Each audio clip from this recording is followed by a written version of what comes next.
हरे कृष्णा, राधे राधे दोस्तों। आप सबका मेरे चैनल पर बहुत बहुत स्वागत है।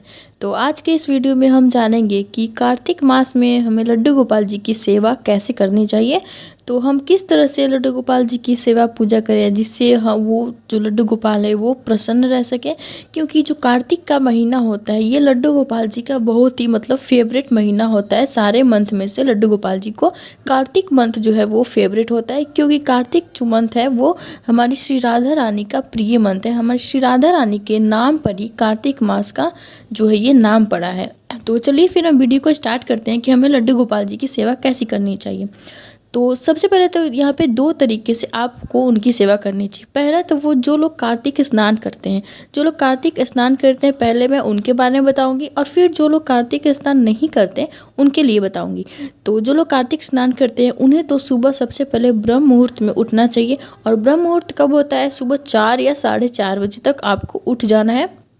जो लोग स्नान कर रहे हैं उनके लिए तो सुबह 4 साढ़े 4 बजे तक आप उठ जाइए और फिर नहाकर अच्छे से स्वच्छ होके आप अपने लड्डू गोपाल जी को उठाइए। और लड्डू गोपाल जी को उठा के उन्हें कुछ भोग लगाइए, जैसे कि दूध हो गया या फिर मिश्री हो गई, ऐसे कुछ भोग लगा दीजिए। और फिर जब तक लड्डू गोपाल जी भोग पाएंगे तब तक आप अपनी सारी पूजा की तैयारी कर लीजिए कि आपको क्या पूजा करना है, क्या क्या सामान चाहिए, तो वो सब आप निकाल के रख लीजिए। उसके बाद फिर हम अपने लड्डू गोपाल जी को स्नान कराएंगे। तो कार्तिक के महीने में जैसे हमारी स्टार्टिंग से ही हल्की हल्की ठंडी लगने लगती है, तो हमें लड्डू गोपाल जी ऊपर से 4 बजे उठ रहे हैं, तो 4 बजे थोड़ा मौसम ठंडा रहता है, तो लड्डू गोपाल जी को हल्के गुनगुने पानी से आप स्नान कराइए। खुद आप स्नान करनी है तो आपको खुद जो है वो ठंडे पानी से ही स्नान करना है, लेकिन लड्डू गोपाल जी को बच्चे हैं तो उनको जो है वो हल्के गुनगुने पानी से स्नान करवाना है। तो आप उनको हल्के गुनगुने पानी से स्नान करवाइए, फिर उनका श्रृंगार करिए, और श्रृंगार करने के बाद फिर उन्हें भोग लगाइए। और क्योंकि वो सुबह उठे हैं तो उन्हें भूख भी लग जाएगी, और भोग लगा के फिर आप अपना आरती करिए। और उसके बाद फिर आप ना डेली जैसे पूजा करती है वैसे करिए।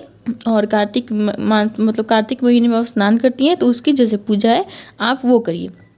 और उसके बाद फिर जो है वो 8:30 9 10 बजे तक आप लड्डू गोपाल जी को सुला दीजिए, क्योंकि वो सुबह 4 बजे से ही उठे हैं तो उन्हें जो है वो बच्चे हैं तो थक जाएंगे, तो आप उन्हें जो है वो 9 9:30 तक सुला दीजिए। और फिर आप उन्हें उठाइए दोपहर में, और फिर दोपहर के बाद फिर 2-3 घंटा के बाद आप फिर उन्हें सुला दीजिए, और फिर उन्हें शाम में उठाइए। तो ये हो गया जो है वो जो स्नान करते हैं कार्तिक उनके लिए। और जो स्नान नहीं करते वो कैसे सेवा करें? तो वो उनको जो है ब्रह्म मुहूर्त में उठने की कोई ज़रूरत नहीं है, लेकिन आप जो नॉर्मल दिनों में उठते हैं उनसे थोड़ा जल्दी उठिए तो अच्छा रहेगा। जैसे कि अब 7 बजे तक उठ जाना चाहिए, 7 साढ़े 7 तक उठ के लड्डू गोपाल जी को स्नान पूजा कर लेना चाहिए। तो आप जो है वो अभी 7 बजे तक उठ जाइए और अपना पूरा नहा वहा लीजिए, और उसके बाद फिर लड्डू गोपाल जी को स्नान करवाइए 7 साढ़े 7 तक।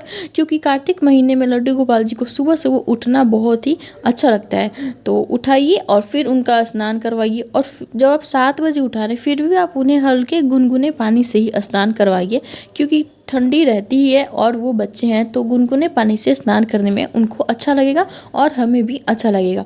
तो आप स्नान करवाइए, फिर उनके जो है वो सुंदर सा श्रृंगार करिए। पूरे कार्तिक महीने में सुंदर सा श्रृंगार करिए, और हल्की हल्की ठंड लगे तो आप उन्हें गर्म कपड़े भी पहनाइए जिससे उनको ठंडी नहीं लगे। और आप सुबह में 4 बजे भी उठाएंगे तो भी आप उनका श्रृंगार करके हल्के गर्म कपड़े पहना दीजिए।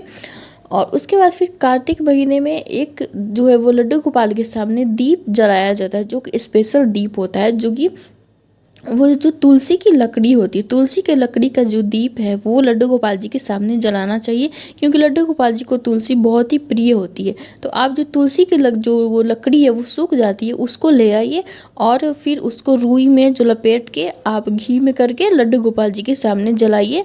उनसे जो है वो लड्डू गोपाल प्रसन्न रहते हैं।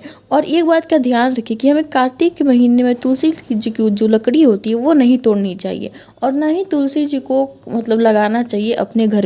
तुलसी जी को नहीं ये करना चाहिए कार्तिक के महीने में। तो आप पहले ही जो है वो लकड़ी तोड़ के रख लीजिए, या फिर अगर आपके पास लकड़ी है तो ठीक है, और नहीं है तो भी कोई दिक्कत वाली बात नहीं है, लेकिन अगर है तो आपके पास वो ज़रूर जलाइए लड्डू गोपाल जी के सामने। तो ये रही वीडियो कि हम लड्डू गोपाल जी की सेवा कैसे करें कार्तिक महीने में। तो अगर आपको वीडियो अच्छी लगी हो तो वीडियो को लाइक करिए और चैनल को सब्सक्राइब करिए। हरे कृष्णा।